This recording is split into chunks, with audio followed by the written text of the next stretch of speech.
South Wales Aussie Pride Solidarity March that was in Penrith, which is in the far west of Sydney. Now, there was only about 30 people there, so, very small turnout.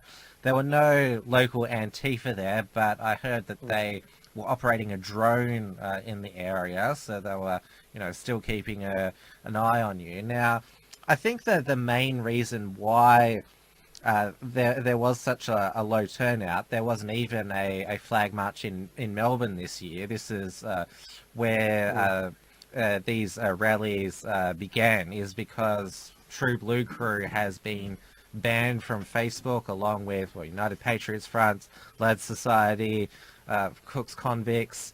I mean, the only page which I saw the rally being promoted was Greg Penny's New South Wales Patriots Against the Extreme Left. That was the only page, and like deplatforming, it does work. I mean, Facebook has been able to effectively kill a lot of nationalist activism in Australia.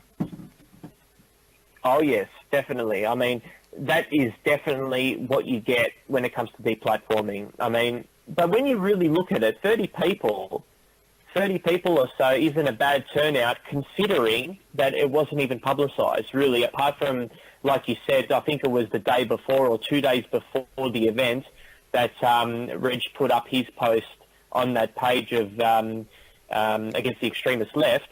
So really, not many people knew about it.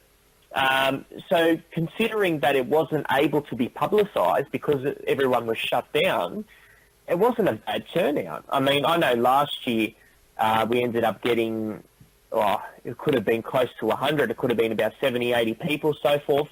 So it was definitely a better turnout. But the reasons why were that it was promoted a lot more on Facebook because the group hadn't been banned then. Also, it was located in the CBD, so a lot of more people would have been able to access that location rather than having to travel a fair distance out of the CBD to the far west. And also, it was held on a Sunday, whereas this time it was held on a Saturday, so a lot of people also work on a Saturday. So there was a lot of factors in play there as to why not as many people turned out as we had thought would come. But when you look at it, at the reasons why, then you can see why that might be the case. But one good thing about having it down that area was that there was no Antifa. There's no way that you would get protesters travelling 5 kilometres all over outside the CBD regardless. But it was a safe area. It's actually one of the last white havens, so to speak, or whatever, left in Sydney. So that's something that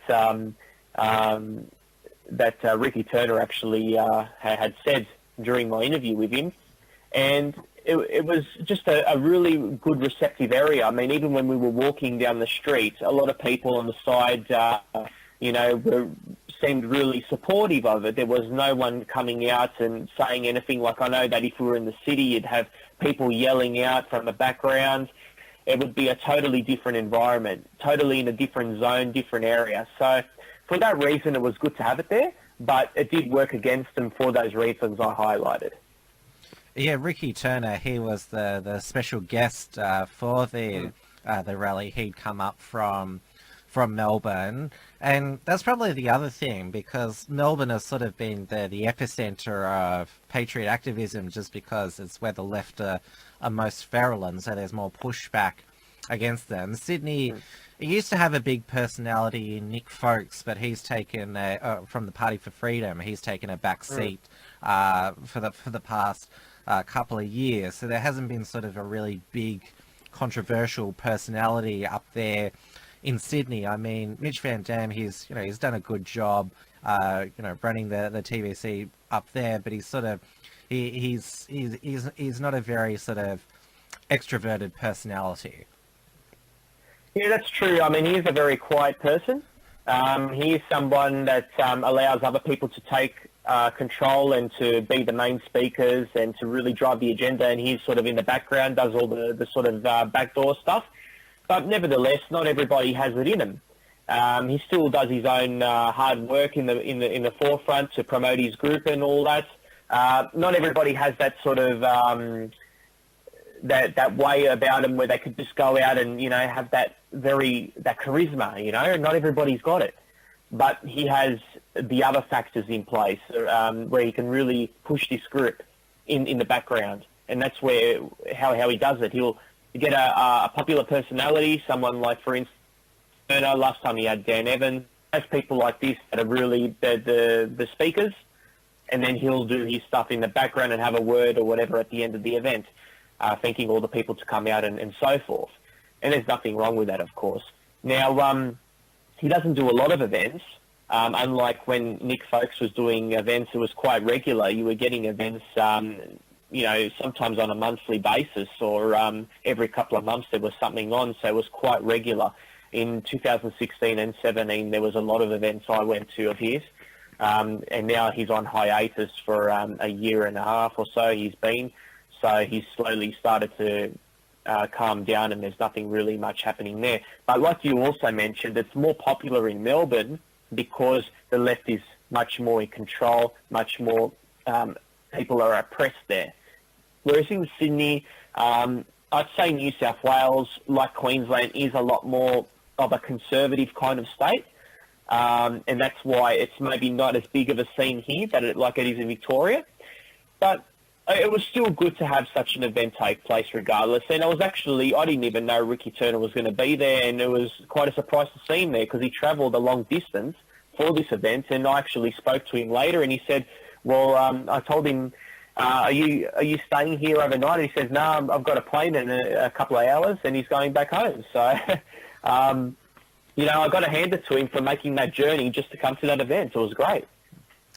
I definitely think that the Patriot movement, they should have had a plan B, because they were just so used to using Facebook, and they were so effective at it. I mean, the United Patriots front Facebook page before it got deleted, it had 120,000 likes, and you just had to see the Bendigo rallies back in 2015. It was insane, the level of support on the ground. And they need to, take the steps that, we described that, sort of the Christian lobby has had, use the Nation Builder software. I mean, they haven't deplatformed anybody yet.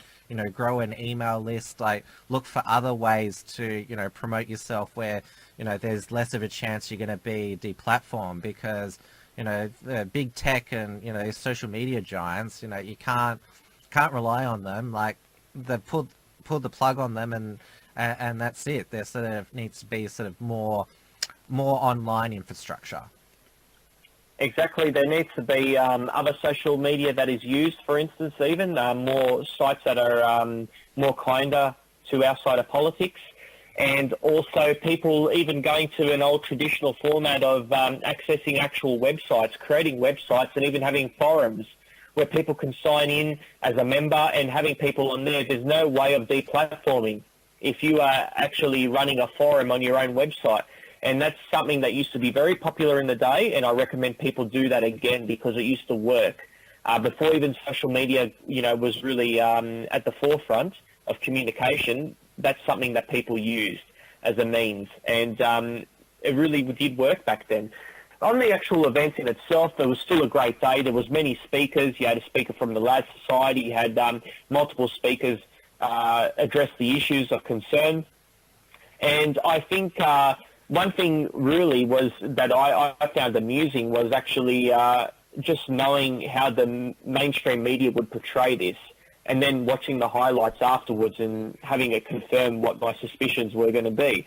When I was there and I was listening to the speeches, there was actually one 7 News personnel. His name was Brian Seymour, and he was filming a lot of it on the march and also parts of the speeches.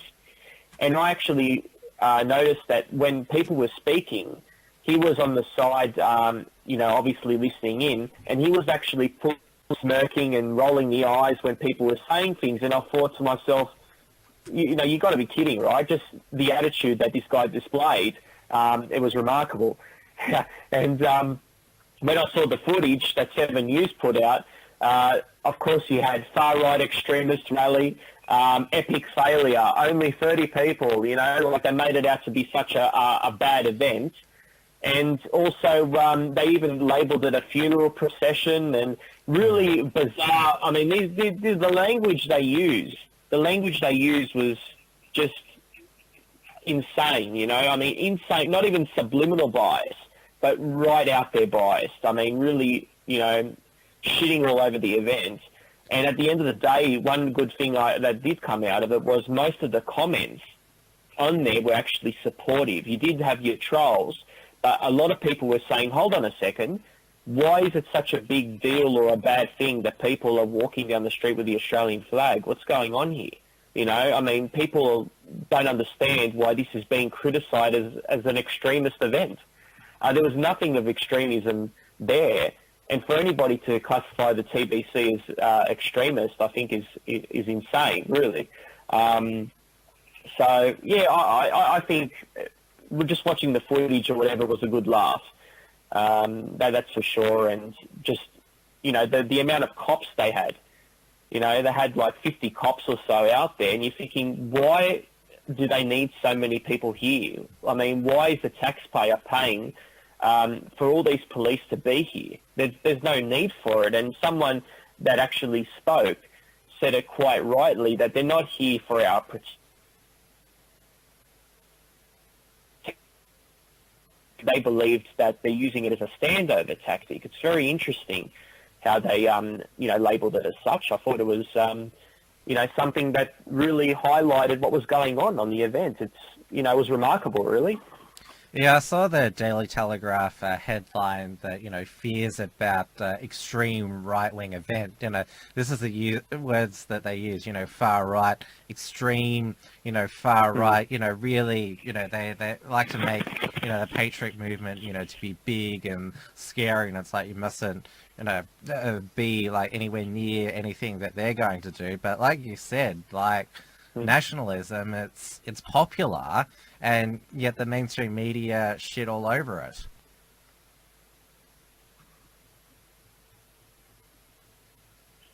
That's right.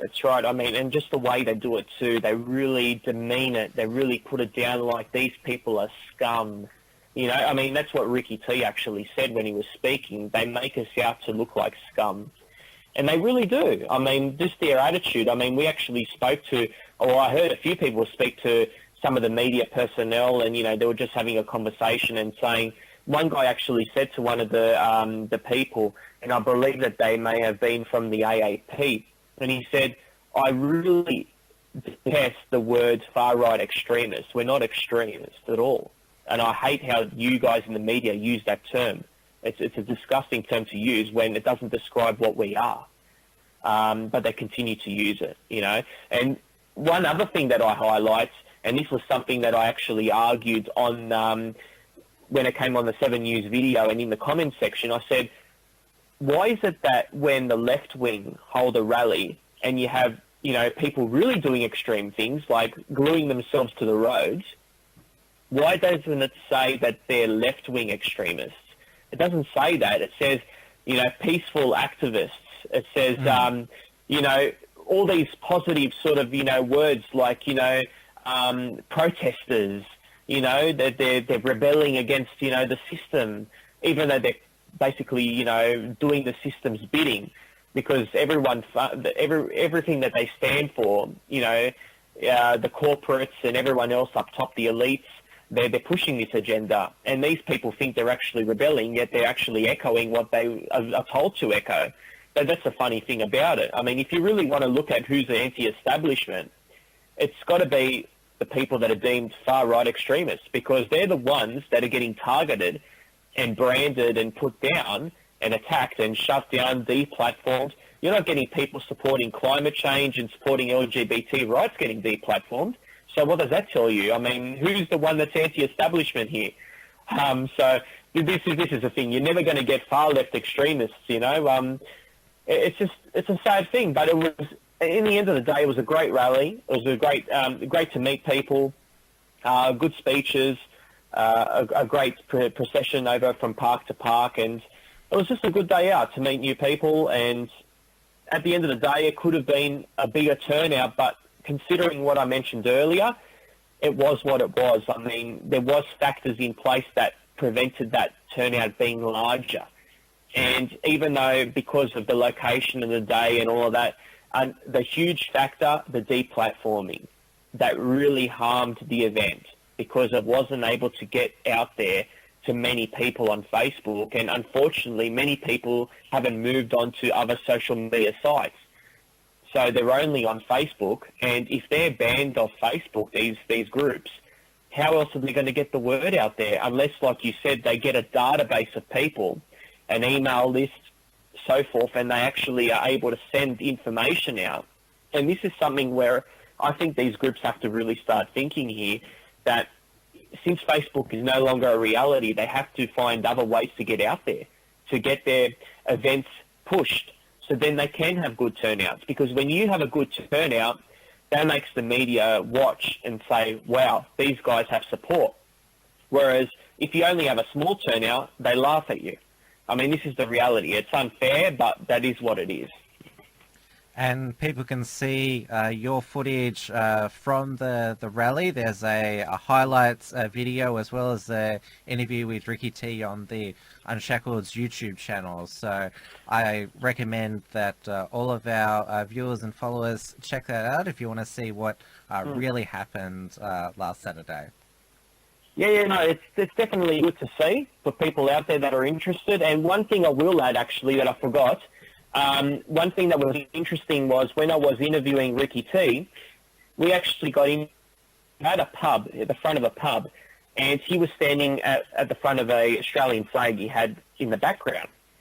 And we actually had a girl that worked in the pub that we ate at come out and basically say to us, oh, you know, I'm just coming to make sure that you guys haven't got our logo in the background to, you know, so they were basically trying to disassociate or they were trying to make sure that they were disassociated from somebody talking to a camera that had the Australian flag in the background. And we said to them, look, we're not saying anything about you guys. Your logo's not in the background. It's just a flag that's in. And they said, fine, and they walked off.